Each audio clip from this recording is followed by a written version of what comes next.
Hello friends, I am Chevee, and today we are taking a look at Irish Guage, the first in the Iron Rail line from publisher Capstone Games. This game is a part of a series that it seems to be Capstone is kind of working in collaboration with the original publisher Winsome Games. So when looking at this, I'm going to be talking specifically and uniquely about the Capstone Games edition because I've never gotten my hands on the Winsome Games edition. So far in this line we have Irish Guage, Ride the Rails, and this summer, currently lost in the shipping limbo that is 2021, is Iberian Guage. Now, Irish Guage and Iberian Guage were both previously published by Winsome Games, and Ride the Rails was designed by Winsome Games president John Bower. So it would appear that for the near future, it's a collaboration between Winsome and Capstone, and I'm perfectly fine with that because Winsome has published some of my most favorite train games ever. And I've never really been able to get a hold of Winsome editions. If you've ever seen them, they're essentially prototype quality components, but people love them, so they're hard to find. I was super excited to see Capstone reprint some of these games in their own, manner, which is super high production quality. If you don't know, that's what Capstone does. And the design of this product, the graphic design, is initially what grabbed me first. Train theme came second. I'm not gonna lie, Ian O'Toole has been the artist for all of the games in the Iron Rail series so far, and hopefully he continues forward because I think that the look and feel of this product is amazing. And on top of that, it plays great. It's a pretty unique train game.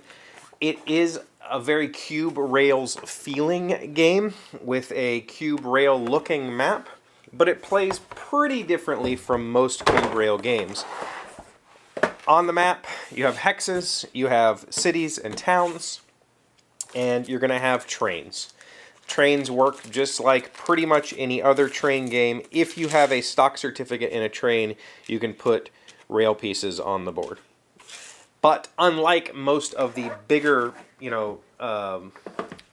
more well-known train games, in this one, you're not spending companies' money to put trains out. If you own stock in a train, you just get to put 3 points worth of trains out. And depending on the tiles that you're placing the trains on, they cost a certain number of points. An open and clear tile with no trains on it costs you 1 point. A difficult terrain costs you 2 points. A town or city costs you 1 point. If you notice in the chart, if it's already occupied, meaning if there's another train color in that tile or in that square, it's going to cost you 1.5 points. Same for a city. And in difficult terrain, you can only have 1 train per spot. So I feel like a lot of that feels really normal and natural. Like playing most cube-style train games, you're going to be paying some amount of money, $1 or $2, based on is it difficult terrain or not difficult terrain, or you're going to be paying some sum of the total number of trains in a square, meaning that, it would cost you $1, $2 if there's another train there, $3 if there's another train, or something along those lines. Instead of doing cash transactions in this game, we just have stock certificates and we have dividends. And the way dividends play out, it's real simple. Each city on the map gets a colored cube. These are done at random. And when somebody calls for dividends, which is one of the 3 things you can do on your turn, you're going to draw 3 cubes from the bag, put them on the little dividend track, and those are the cities that are paying out. So if I have trains into a pink city and it's connecting that pink city to a town or another city, it's going to pay out. And then you're going to calculate a payment for that entire track. There's a fancy little chart down here to help you kind of speed that along, otherwise you have to count it up every turn. Plays super well. I've only played it once, so this is kind of a first look review because having only played it once, I can tell you that it is a compact enough game that you get the full experience in one play. It feels like you get the full experience in one play. Maybe you don't. Maybe I'm missing out on something. But I feel like most train games, most of the larger train games, by the end of your first game, you've got the feel for the whole thing because they can be, multi-hours. The box on this one says it plays in 60 minutes. I think it plays faster than 60 minutes. I think 60 minutes is, if you're playing with people who want to take the auctions to the, super high level and they're really calculating auction points, The way auctions work in this game is you have stock certificates just like every other train game, and on your stock certificates you have a minimum bid. Each certificate shows you all of the certificates in that train stock, so it goes from 7 pounds, 12 pounds, 17 pounds. Minimum bid, you pay, open auction until somebody wins it. They take it, put it in front of them. Dividends pay out based on the number of stock certificates that are owned. I think that's pretty standard.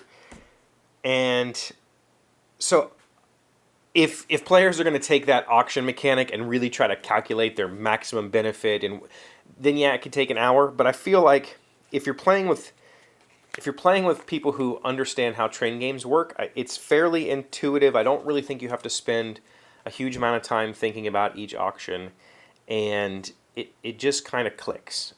Putting the trains out is, very simple because you're only going to get 3 points worth of trains. I would say most turns, there's so many difficult hexes, and based on the train starting positions, which here you can see blue or red, yellow, orange is up here, there's going to be a whole lot of clashing. So generally you're probably only going to get to put 2 trains out on most turns anyway. It's pretty simple to just throw them out and then move on. And that's your entire turn. So it's not like you're taking a huge, action-filled turn where you have to go through these steps. You just get to do one of 3 things. You place some trains, you call for dividends, or you call for an auction. Wait. There's 4 things you can do. The other thing is you can upgrade a town by taking a cube from the bag and putting it on the town, and now that town becomes a city. That pays more in dividends. I don't know how I missed that. And that's it. That's your whole turn. Pick one of those and then move on.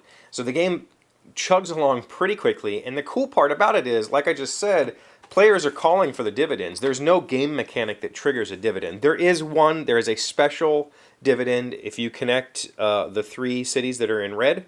It pays out $12.